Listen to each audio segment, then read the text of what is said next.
Everyone, good morning. কেমন আছেন সবাই? আশা করছি সবাই খুব ভালো আছেন, সুস্থ আছেন, আর আমরাও বেশ ভালো আছি। আমার আজকের আরও একটি নতুন ব্লগে আপনাদের সবাইকেই স্বাগত জানাই। আজ বৃহস্পতিবার আর এখন সকাল 7টা মতো বাজে। আর এখন থেকে আমি আমার আজকের ব্লগটি শুরু করছি। আশা করছি আমার আজকের ব্লগটি আপনাদের ভালো লাগবে। আর হ্যাঁ বন্ধুরা, ব্লগটি স্কিপ না করে সম্পূর্ণ দেখার অনুরোধ রইল আপনাদের কাছে। এই কয়েকটা দিন দিনের বেলা প্রচণ্ড গরম করছে, আর বিকাল থেকে সুন্দর একটা হাওয়া দেওয়ার জন্য রাত্রেবেলা বেশ ঠান্ডাই রয়েছে ওয়েদারটা। আর সেজন্যই না রাত্রে ঘুমালে পরে একদমই সকালবেলা উঠতে পারছি না। আর এই যে দেখুন কতটা বেলা হয়ে গেছে, এখন উঠেছি। এরপর আবার ভিডিও এডিট করার কাজ ছিল, সেটা কমপ্লিট করলাম, তারপর চা খেলাম, তারপরে এই যে বিছানাটা ঝেড়ে নিচ্ছি। আর গতকাল রাত্রে যেহেতু বাবা ছিল না, সেজন্যই মা, আমি আর ভাই তিনজনাতেই এই রুমটাতেই শুয়েছিলাম, মানে ভাইয়ের রুমটাতেই শুয়েছিলাম। আর এই যে বালিশগুলো সমস্তটাই নামিয়ে নিলাম, তারপর বিছানাটা টান টান করে পেতে একটু ঝেড়ে নিচ্ছি। আজকে আবার বৃহস্পতিবার, অনেক কাজই রয়েছে, তো দেরি করে উঠেছি যেহেতু সব কাজ সারতেও একটু দেরি হবে। তো মা আমি দুজন মিলেই করছি যেহেতু সেহেতু একটু তাড়াতাড়ি হয়ে যাবে। একা করলে হয়তো অনেকটাই সময় লেগে যেত। মা ওদিকে বাইরে জলের কাজগুলো করছে, যে বাসন মাজা, জামা কাপড় কাচা। আপনারা তো জানেনই এখানে আমাদের রোজই জামা কাপড় কাচা থাকে। তো রোজ রোজ না কাচলে আবার একদিন মানে রয়ে গেলে অনেক জামা কাপড় রয়ে যায়। তো সেই জন্যই মা ওগুলো কাচা ধোয়া করছে, আর আমি এই যে ঘরের সমস্ত কাজগুলো এক এক করে সারছি। তো ভাইয়ের বিছানাটা ভালো করে গুছিয়ে নিলাম, আর এক্সট্রা বালিশ ছিল যে দুটো, মানে মাও তো শুয়েছিল কালকে, তো ওই বালিশগুলো নামিয়ে নিলাম, আর তারপরে কাঁথাগুলো ভালো করে ঝেড়ে গুছিয়ে রেখে দিলাম। আর তারপরে এই যে ভাইয়ের পড়ার টেবিলটা একটু ভালো করে গুছিয়ে দিচ্ছি। অবশ্যই এটা গোছানোই আছে, কিন্তু কি বলুন তো, প্রচণ্ড কালি তো এদিকে, একটু না ঝেড়ে নিলে না এখানটা কালি কালিই দেখতে লাগে। তো সেই জন্য একটু ভালো করে ঝেড়ে নিলাম। আর ভাইয়ের ঘরে দুটো চেয়ার থাকে, একটা চেয়ারে ভাইয়ের ব্যাগটা থাকে, আর একটা চেয়ারে ভাই পড়তে বসে। তো যে চেয়ারে ব্যাগটা থাকে ওটাতে ব্যাগটা রেখে দিলাম, আর যে আমার মুখ মোছা একটা কাপড় থাকে ওটাও রেখে দিলাম ওখানে। আপনারা তো জানেনই যে আমি কোনো গামছা বা কোনো তোয়ালিতে মুখ মুছি না, তবে আজকে সকালে মুছে নিয়েছি। মুছতে মুছতেই ভাবলাম যে এ বাবা কী করলাম আমি। তো যাই হোক, মুছে নিয়েছি ভুলবশত, নয়তো বা আমি কিন্তু আমার ওড়নাটাতে মুখ মুছতেই স্বাচ্ছন্দ্য বোধ করি। তো যাই হোক, ওই রুমটা ভালো করে ঝেড়ে নিয়েছি, আর তারপরে না মা বাবার রুমটাতে এসেছি। এই রুমটাতে যদিও কালকে রাত্রে কেউ ঘুমায়নি, তার সত্ত্বেও আর কি সকালবেলা না মা এই কাঁথাটার নিচে যে আরও দুটো কাঁথা পাতা ছিল ওগুলো আর কি তুলে নিয়েছে। আর সেই কারণেই বিছানাটা একটু এলোমেলো হয়ে গেছে। আসলে এই খাটটাতে একটু খাল মতো হয়ে গেছে, আর আপনারা তো জানেনই যে পশনোয়া যখন থাকে এই রুমটাতেই থাকে, তো পশনোয়ার একটু বসতে শুতে অসুবিধা হয়। তো সেই জন্যই আর কি ওখানে দুটো কাঁথা দিয়ে একটু উঁচু করে দেওয়া হয়েছিল মাঝখানটা, যেখানটা খাল হয়ে গেছিলো। তো এখন যেহেতু পশানো নেই, অবশ্যই কালকে কিংবা পরশু চলে আসবে। তো যখন আসবে তখন আবার না হয় পাতা হবে, এখন তুলে দিয়েছে। আর সে কারণেই আর কি বিছানাটা একটু এলোমেলো হয়ে গেছিলো। তো এই যে আমি বিছানাটা আবার ভালো করে ঝেড়ে ভালো করেই পেতে দিলাম। আর আমি ভাবলাম যে গদিটা একটু তুলে সুন্দর করে একটু ঠেলে দিই, কিন্তু প্রচণ্ড ভারী, আমার একার দ্বারা হচ্ছিল না। তাই সে কারণে ওইটা আর করার চেষ্টা করলাম না। ভালো করে আবার বিছানাটা পেতে দিলাম, তারপরে বালিশগুলো রেখে দিলাম। আর তারপরে এই যে কুলারটা এই ঘরটার মধ্যে ছিল, তো ওটা বের করে নিচ্ছি, কারণ ঘরটা এবারে ঝাড় দেব। আর এটা থাকলে আবার ঘরটা না অনেক জোড়া মনে হয়। এমনিতেই রুমগুলো ছোট ছোট, আবার এত এত জিনিস থাকে, তাহলে কোথায় একটু স্পেস থাকবে বলুন তো। তো সেজন্যই না ওটা বের করে দিলাম। আর তারপরে দেখুন টেবিলটা সরিয়ে ভালো করে একটু ঝাড় দিয়ে নিচ্ছি। আর দেখতে পাচ্ছেন বুনুর কাণ্ড, কেমন প্যাকেটগুলো ঢুকিয়েছে টেবিলের নিচে। বলুন তো কত আর নিচে নিচে পরিষ্কার করব, ও সব জায়গায় এরকমভাবে নোংরা করে দেবে। যেহেতু ও নেই এখন 2 দিন বেশ ঘরটা পরিষ্কারই আছে। আসলে এটা হওয়াটাই স্বাভাবিক, বাচ্চা কাচ্চা থাকলে বাড়িঘর নোংরা হবেই, তাই না? কিন্তু জানেন তো, মাঝে মধ্যে না একটু রাগও ধরে যায় যে এত কষ্ট করে গুছিয়ে রাখছি আর ও শুধু এলোমেলো করে দিচ্ছে। কিন্তু তার সত্ত্বেও কিছু করার তো উপায় নেই, তো ওটা মেনে নিতেই হবে। তো ওই ঘর দুটো ঝাড় দিয়ে পরে না 3 নাম্বার ঘরটাতে এলাম, যে আমাদের যে লাস্টের ঘরটা রয়েছে, যেটাতে আমাদের জামা কাপড় পড়ার টেবিল বলছি, খাওয়ার টেবিল আরে থাকে। তো ওই রুমটাতে এলাম। ওই রুমটায় এসে পরে না বেশ কিছু জামা কাপড় জড়ো হয়েছে, ওগুলো সমস্তটাই গুছিয়ে রাখতে হবে। তো সেজন্যই টেবিলটা আগে প্রথমে একটু ঝেড়ে নিলাম, আর তারপরে জামা কাপড়গুলোও গুছিয়ে নিচ্ছি। আর টেবিলটা আমাদের খাওয়া দাওয়ার জন্য না খুব একটা ব্যবহার হয় না। প্রথম যখন কেনা হয়েছিল তখন বেশ ব্যবহার হতো, সবাই খেতেও বসে পড়ে, কিন্তু এখন না সবাই মাটিতে বসেই খেতে স্বাচ্ছন্দ্য বোধ করে। আর আমার হাজব্যান্ড যখন আসেন তখন ওকে টেবিলে খেতে দেওয়া হয়, তার আগে টেবিলটা সেরকমভাবে ব্যবহার করা হয় না। আর এই যে দেখুন এখানে কত জামা কাপড় যে রয়েছে তার ঠিক নেই, তো ওগুলোই একটু সুন্দর করে গুছিয়ে রেখে দিচ্ছি। আর জামা কাপড় যতই গুছিয়ে রাখা হোক না কেন, আবার তো দিন শেষে এলোমেলোই হয়ে যাবে। আবার পরের দিনকে ঠিক এভাবেই গুছিয়ে রাখতে হবে, তো ওগুলো মেনে নিতেই হবে।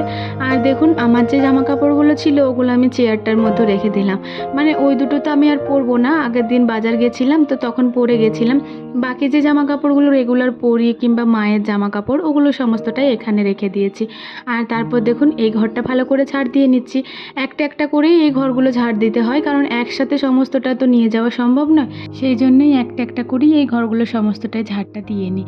যেমন ওই দুটো ঘর ঝাড় দিয়ে বের করে রেখেছি, বারান্দাটা কিন্তু এখনও ঝাড় দেওয়া হয়নি।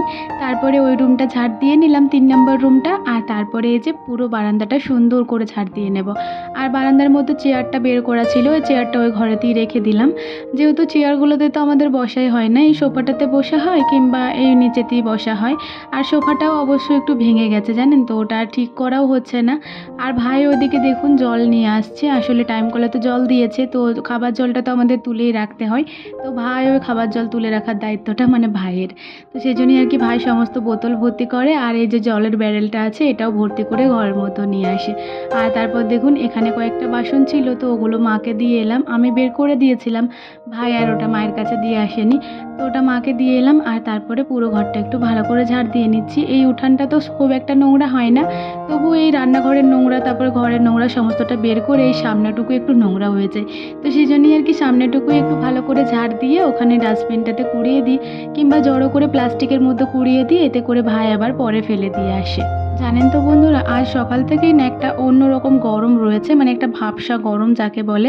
খুব একটা রোদ দেয়নি, দেখতেই পাচ্ছেন মেঘলা মেঘলা ওয়েদার রয়েছে, মানে আকাশে প্রচণ্ড মেঘ রয়েছে। আর সেজন্যই হয়তো একটা গুমোট গরম রেখেছে, তো প্রচণ্ড কষ্টই লাগছে এই জন্য।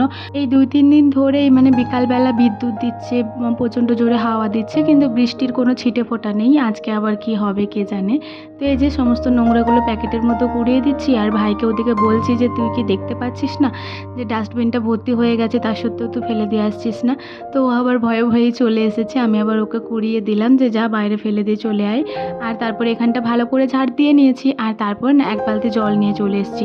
এখানটা এবার একটু জল দিয়ে ধুয়ে নেব, যেহেতু নোংরাগুলো না ঝাঁটার সাথে সমস্তটা যায় না, কিন্তু একটু জল দিয়ে দিলে উঠানটা বেশ সুন্দরভাবেই চকচক করে। তো প্রথমে বালতির জলটা সুন্দরভাবে ঢেলে নেব, আর তারপর না ঝাঁটাই করে এই সমস্ত জলটা নিচের দিকে নামিয়ে নেব, নয়তো এখানে জলটা আবার দাঁড়িয়েই থাকবে। অবশ্য যে পরিমাণ গরম পড়েছে, যতই জল দাঁড়িয়ে থাকুক না কেন 2-1 ঘন্টার মধ্যেই সমস্ত জল শুকিয়ে যাবে। আর দেখুন এই সাইডটা না পাইপের জলটা দিয়েই ভালো করে ধুয়ে নিলাম, আর তারপরে ঝাঁটাই করে ঝাড় দিয়ে নিচ্ছি। দেখতেই পাচ্ছেন কতটা পরিমাণে নোংরা যাচ্ছে, আসলে জল না দিলে না নোংরাটা সমস্তটা যেন যায়ই না। ঘরের কাজ মোটামুটি কমপ্লিট হয়ে গেছে, এরপর রান্নাঘরটা একটু ভালো করে ক্লিন করে নেব। আগের দিন দুপুর থেকে রান্না হয়েছে, তারপর তো আর রান্নাঘরটা মোছা ধোয়া করা হয়নি, তো সে কারণে এই যে প্রথমে একটু জল দিয়ে ভিজিয়ে দিলাম, নয়তো বা ওই যে দাগগুলো লেগে আছে তেলচিটের দাগ, তো ওগুলো একদমই ছাড়বে না, তো সেই জন্যই জলটা দিয়ে দিলাম। আর তারপরে স্কচ ব্রাইটটা দিয়ে আর এই ভিম বারটা দিয়ে একটু ভালো করে ঘষে নেব, নয়তো যেন একদমই তেল চিটেটা যায় না যদি না একটু সাবান গুঁড়ি কিংবা এই সাবানটা দিয়ে যদি ধোয়া না হয়। তো সে কারণেই ভালো করে একটু সাবানটা দিয়ে এই গ্যাস কাউন্টার সমস্তটা একটু ঘষে নিলাম। আর যে মাড়ের দাগগুলো পড়ে, মানে ভাতের ফ্যানটা পড়ে যে দাগটা হয়ে যায়, ওটাও একটু ভালো করে না ঘষে তুললে যেন একদমই ওঠে না। আর তারপরে এই যে সুন্দর করে একটা কাপড় দিয়ে ভালো করে মুছে নিচ্ছি। এমনিতে তো ভালো করে মুছতেই হবে, কিন্তু বৃহস্পতিবারে যেন একটু আরোই নিখুঁতভাবে মুছার চেষ্টা করি, কারণ যেহেতু আজকে নিরামিষ খাওয়া হয়, তো পেঁয়াজ রসুনটা একটু না ঠেকা হলেই বেশ ভালো হয়। আমি অনেককে দেখেছি যে ডিমটাকেও নাকি নিরামিষ বলে, কিন্তু আমাদের এখানে নিরামিষ বলতে পেঁয়াজ রসুন কোনো কিছুই খাওয়া হয় না, শুধুমাত্র সবজি খাওয়া হয়। আর সবজি তো শুধুমাত্র এমনি বাটার জিনিস বলতে শুধুমাত্র আদাটাই দেওয়া হয়, তাছাড়া কোনো কিছুই বাটা দেওয়া হয় না। আর যে মশলাগুলো রেগুলার মশলা থাকে ওগুলো তো দেওয়াই হয়, তো এগুলোই আমাদের এখানে মানা হয়। আর অনেককে দেখেছি আমি যে নিরামিষ বলতে তারা পেঁয়াজ রসুনটাকেও ধরে, এমনকি ডিমটাকেও ধরে, মানে শুধুমাত্র তারা মাছ আর মাংসটাকে নিরামিষ বলে না, ওটাকে আমিষ বলে। তো ওরা যে কোন জগতে বাস করে আমি জানি না। আমার আজকের ভিডিওটি এতদূর পর্যন্ত যারা যারা দেখলেন তাদেরকে আমার অসংখ্য ধন্যবাদ আর অনেক অনেক ভালোবাসা। আপনি বা আপনারা যদি আমার এই ভিডিওটি এতদূর পর্যন্ত দেখে থাকেন তাহলে অবশ্যই একটি লাইক করে দেবেন এবং কমেন্ট করে জানাতে ভুলবেন না যে ভিডিওটি আপনাদের কেমন লাগলো। আর এই যে দেখুন, আপনাদের সাথে কথা বলতে বলতে আমার গ্যাস কাউন্টার, গ্যাস সমস্তটাই ভালোভাবে ক্লিন করা হয়ে গেছে। আর তারপরে যে কটা বাসন ছিল ওগুলো সমস্তটা ধুয়ে এখানেই উবুর দিয়ে দিয়েছি। আর তারপর না একটু আলু কুচি কুচি করে কেটে নিয়েছি। আজকেও একটু আলুর তরকারি বানাবো। নিরামিষ আলুর তরকারিটা বেশ পছন্দ করেছে আমাদের বাড়ির লোক সবাই। তো সেজন্যই আর কি আজকেও একটু বানিয়ে নেব। আজকে তো সমস্তটা নিরামিষই বানাতে হবে। আর আলু সেদ্ধ করলে না শুধু আলু সেদ্ধ দিয়ে যেন খাওয়া যায় না, একটু দুধ থাকলে অবশ্যই ভালো লাগে, কিন্তু তাছাড়া শুধু খেতে একদমই ভালো লাগে না। এই জন্যই একটু আলুর তরকারি বানিয়ে নেব। আর আলুর তরকারিটা ঝোল ঝোল হবে, তো ওই দিয়ে খাওয়াও যাবে আর খেতেও তো বেশ ভালোই লাগছে। তো সেই জন্যই একটু আলু কুচি করে চাপিয়ে দিয়ে এলাম। আর তারপরে না ঘর দুয়ার তো এখনও মোছা হয়নি, তো সেই জন্যই এক বালতি জল নিয়ে চলে এলাম। এবার ঘরটা পুরোটাই মুছে নেব। রান্নাঘরটা তো ভালোভাবে ক্লিন করা হয়ে গেছে, কিন্তু এই ঘরটা তো মোছা বাকি ছিল। তো এই যে এক বালতি জল নিয়ে চলে এসেছি আর এক এক করে সমস্ত রুমগুলো মুছে নিলাম। আর তারপর লাস্টে বারান্দাটা মুছে নিয়েছি। আর দেখতে পাচ্ছেন বন্ধুরা, এই মুহূর্তে না বেশ জোরে বৃষ্টি হচ্ছে জানেন। সত্যি বলতে এই বৃষ্টিটার খুবই দরকার ছিল। যা পরিমাণ গরম পড়েছিল, একটু বৃষ্টি না হলে যেন ভেতরটাই হাঁসফাঁস করছিল। আর এই বৃষ্টিটা দেখে মনটা যে কতটা খুশি হয়েছে সেটা আপনাদেরকে বলে বোঝাতে পারবো না। আর এদিকে দেখুন, আমি ভিজে ভিজেই সিঁড়িগুলো একটু মুছে নিচ্ছি। আসলে সিঁড়িতে তো জল পাচ্ছে, কিন্তু সিঁড়িতে যে নোংরাটা বসে গেছে একটু কাপড় দিয়ে না মুছলে একদমই উঠবে না। আর তারপর না ওখানে বালতিটা রেখে এলাম, হাত মুখটা ধুয়ে একদম রান্নাঘরে চলে গেছিলাম। যেহেতু বৃষ্টি পড়ছে আর ফোনটা নিয়ে যাইনি, আবার বৃষ্টিতে ভিজে গেলে ফোনটা আবার খারাপ হয়ে যেতে পারে। তো সেই জন্যই আলুর তরকারিটা একদম বানিয়ে নিয়ে চলে এলাম। আর এদিকে বাবা বসে আছে, অনেকক্ষণ থেকেই বলছে যে বেটা কিছু খেতে দে, কিন্তু খাবার তো কিছুই করিনি, আমি কি খেতে দেবো। তো এই যে তরকারিটা বানিয়ে নেওয়ার পরে বাবাকে খেতে দিয়ে দিলাম, অল্প করে মুড়ি দিয়ে দিলাম, জল, আর এই যে তরকারিটাও ঢেলে দিলাম। তো বাবাকে বললাম তুমি খেয়ে নাও, আমরা পরে খাবো। আমি তো আজকে খাবোই না এখন, যেহেতু বৃহস্পতিবার, জল দেবো তারপরেই খাবো। তো সেজন্যই না বাবাকে খেতে দেওয়ার পরে আমি এই যে স্নান করতে চলে গেছিলাম। আর অনেকটাই দেরি হয়ে গেছে, মা তো ওইদিকে পুজোটা সমস্তটা দিয়েই রেখেছে, আমার এই কাজবাজ সারতে একটু দেরি হয়ে গেল। তো এই যে তারপরে স্নান করে শাড়ি পরে নিয়েছি। আপনারা তো জানেনই যে বৃহস্পতিবার সোমবার শাড়ি পরে থাকি। আর এখন তো মঙ্গলবারেও পরছি, যেহেতু মঙ্গলবারে পুজো দিতে যাই। আর পুজো দিতে গেলে আমার শাড়িটা পরতেই বেশি ভালো লাগে। কোনো কিছু পরে পুজো দিলে যেন সেরকমভাবে মনটা শান্তি হয় না, তো সেই জন্যই শাড়িটা পরেই পুজো দিতে আমার বেশি ভালো লাগে। আর এদিকে দেখুন, তুলসী মঞ্চে একটু জল ঢেলে নিলাম দুটো ফুল দিয়ে। আর তারপরে ধূপের একটু আরতি করে নিলাম। আর আজকে দেখুন আমি মায়ের শাড়িটা পরেছি। আমার না মায়ের শাড়ি পরতে বেশ ভালো লাগে। আপনারা জানাবেন তো আমাকে মায়ের শাড়িটা পরে ঠিক কেমন লাগছে, মায়ের মতনই লাগছে কি না। ঠাকুর মন্দিরের ভেতরে এলাম আর তারপরে না লক্ষ্মীর ঘটে একটু জল দিয়ে দেবো। আমার শ্বশুরবাড়িতে না এখনও পর্যন্ত লক্ষ্মীর ঘট পাতা হয়নি। আসলে আমাদের তো ঠাকুর মন্দির এখনও পর্যন্ত হয়নি। একটা লক্ষ্মীর ঘট ছিল, যেটা আমাদের যে কাকিমারা আছে ওদের বাড়িতে আছে। তো ওনাদের বাড়িতেই এখন আছে, যখন আমাদের ঠাকুর মন্দির হবে তখন আমাদের বাড়িতে নিয়ে আসবো। তো সে কারণেই শ্বশুরবাড়িতে আর কি লক্ষ্মীর ঘটে জল দেওয়া হয় না। আর আপনারা তো জানেনই যে আমাদের রুমটাতে একটা লক্ষ্মীর ফটো আছে, তো ওটার সামনে লক্ষ্মী বন্দনাটা করে থাকি। কিন্তু এখানে না লক্ষ্মী বন্দনার বইটা নেই, তো সেজন্যই আর কি ধূপের আর প্রদীপের আরতি করে নিলাম। আর একটু চন্দনের ফোঁটাটাও নিয়ে নিয়েছিলাম। এরপর ঠাকুরের সামনে একটু জপ করে নেব। আর তার আগে না একটু সিঁদুরটা পরে নিচ্ছি, যে বৃহস্পতিবারের যে সিঁদুরটা ঠাকুরের পরতে হয়, তো ওটা আর কি পরে নিলাম। অবশ্যই আমি ঘর থেকে সিঁদুর পরে এসেছিলাম, তার সত্ত্বেও এটাও একটু পরে নিলাম। আর তারপরে ঘন্টাটা বাজিয়ে নিলাম। এরপরে আমি জপটা করে নেব। আপনারা তো জানেনই যে রোজ আমি স্নানের পরে জপ করে থাকি। আর যেদিন আমি উপোস দিয়ে জপ করি সেদিন যেন আরোই ভালো লাগে, তো সেটাই করে নিচ্ছি।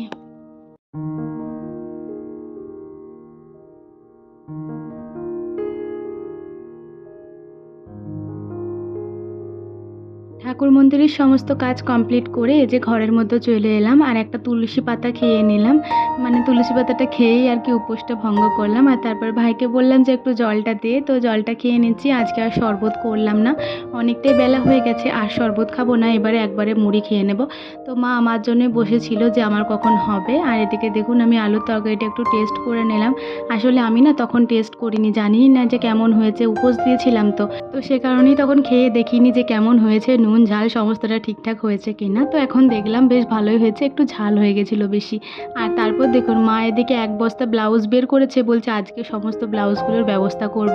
হয় কোনোটার হুক ছিঁড়ে গেছে, নয়তো কোনোটা একটু খাটাতে হবে, নয়তো কোনোটা একটু খুলতে হবে সুতোটা। তো সেগুলোই আর কি মা সমস্তটাই গোছগাছ করে নিচ্ছে। আর আমি মাকে শুধু একটা ব্লাউজ কাটাতে হেল্প করেছিলাম, তারপরে আমি সেরকমভাবে কিছু করিনি।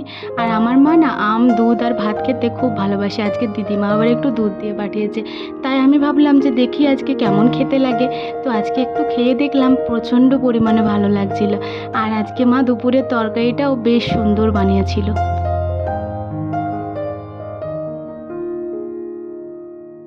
এই মুহূর্তে সন্ধ্যা হয়ে গেছে আর দুপুরবেলায় না বেশ কিছুক্ষণ ঘুমিয়ে গেছিলাম, সেজন্যই না একদম সন্ধ্যাবেলা হয়ে গেছে। তো উঠে পড়ে না দুটি মুড়ি খেয়ে নিয়েছিলাম, চা মুড়ি। আর বললামই তো আজকে দুপুরবেলায় না মা তরকারিটা বেশ সুন্দর বানিয়েছিল। তো সেজন্যই আজকে সন্ধ্যার মুড়িটা ওই তরকারি মেখেই খেয়েছিলাম। আর মা একটু চা করেছিল, চা বিস্কুট তরকারি মুড়ি সমস্তটাই খেয়ে নিলাম। আর তারপরে এই যে আলতা পরে নিচ্ছি। আজকে যেহেতু বৃহস্পতিবার, একটু আলতা না পরলে কি আর হয় বলুন। কিন্তু আজকে একটু দেরি হয়ে গেল, একদম সন্ধ্যা হয়ে গেছে তখন আমি আলতা পরছি। আসলে এমন ঘুমিয়ে গেছি যে সন্ধ্যায় ঘুম ভাঙছে। অবশ্য মা আমাকে অনেকবারই ডেকেছে, কিন্তু মায়ের কথা কে কেয়ার করছে বলুন তো। মায়ের কথা শুনলেও যেন মনে হয় না শোনার ভান করে আবার ঘুমিয়ে যায়। জানেন তো বন্ধুরা, পা ভর্তি করে আলতা পরতে আমার খুবই ভালো লাগে, কিন্তু না শীতকালে সেরকমভাবে পরা হয় না। আসলে শীতকালে আলতা পরলে না পায়ে প্রচণ্ড পরিমাণে দাগ হয়ে যায়। গ্রীষ্মকালেও হয়ে যায় কিন্তু এতটা পরিমাণে হয় না। তো সে কারণেই না গ্রীষ্মকালে প্রত্যেক বৃহস্পতিবার কিংবা যখনই ইচ্ছা করে তখনই পরা হয়, কিন্তু শীতকালে না সেরকমভাবে পরা হয় না। তবে মাঝে মধ্যে তো অবশ্যই পরতে হয়, বাবার বাড়ি এলে গেলে সমস্তটাই পরতে হয়। তো তাছাড়া না সেরকমভাবে পরা হয় না। আর আলতা পরলে এই মিডিল পোর্শনটাতে গোল মতো একটা টিপ্পানিতে আমার খুবই ভালো লাগে, আর তার সাইডে ছোটো ছোটো ছোটো ছোটো টিপ্পানিতে আরোই ভালো লাগে। তো এভাবে পাটা সাজাতে আমার খুবই ভালো লাগে। আর তারপরে না আমি হাতের মধ্যেও একটু ভালো করে টিপ্পা নিয়ে নিই। মানে হাতের মধ্যে তো 5টা টিপ নিতে হয়, 5টা না 6টা।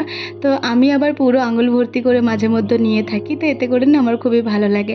তবে সব সময় যে আঙুল ভর্তি করে নিই এমনটা কিন্তু নয়। বাবার বাড়ি এলে কিংবা মাঝে মধ্যে ইচ্ছা গেলে আমি নিয়ে থাকি। তো এই যে দেখুন ভালো করে সুন্দর করে টিপ্পা নিয়ে নিয়েছি। এরপর বলুন তো কেমন লাগছে আমাকে আলতা পরে। আর তারপরে দেখুন মাকেও একটু আলতা পরিয়ে দিচ্ছি। মা বলছে আমাকে তুই পরিয়ে দে, তো মাকেও আলতাটা পরিয়ে দিচ্ছি। আর মায়ের আলতা পরাতে আমার খুবই ভালো লাগে। মায়ের সমস্ত কাজকর্ম করে দিতে আমার খুবই ভালো লাগে। আজকে সারাদিনে যা যা কাজকর্ম করেছি মোটামুটি সমস্তটাই আপনাদের সাথে শেয়ার করার চেষ্টা করেছি। আজকের ভিডিওটি আপনাদের কেমন লাগলো অবশ্যই কমেন্ট করে জানাবেন। ভালো লাগলে একটি লাইক করে দেবেন এবং সাবস্ক্রাইব করে আমার ছোট্ট চ্যানেলটির পাশে থাকবেন। আবারও দেখা হবে কালকে একটি নতুন ভিডিওর সাথে। ততক্ষণের জন্য সবাই ভালো থাকুন, সুস্থ থাকুন আর অবশ্যই সাবধানে থাকুন। টাটা।